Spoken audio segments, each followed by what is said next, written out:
ఎప్పుడైనా నేను ధనవంతుడిని కావాలి అనే ఆలోచన వస్తే మీరు తప్పక ధనవంతులు కాగలరు.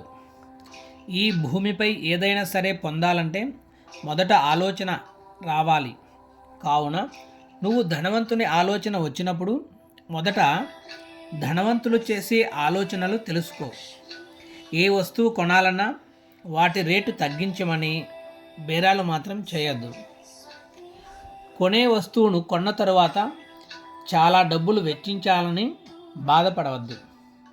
మీరు ఏ వస్తువుకు డబ్బులు చెల్లిస్తున్నా డబ్బులు ఇచ్చు సమయమున ఈ మాటను పలకండి: నేను ఖర్చు చేయు డబ్బులు నాకు 1000 రెట్లు తిరిగి వచ్చినందుకు విశ్వమునకు కృతజ్ఞతలు అని తెలపండి. మీరు ఖర్చు పెట్టిన డబ్బు తిరిగి అనేక రెట్లు మీ దగ్గరికి తప్పక వస్తుంది. శీఘ్రమేవ మనోసిద్ధి ప్రాప్తిరస్తు.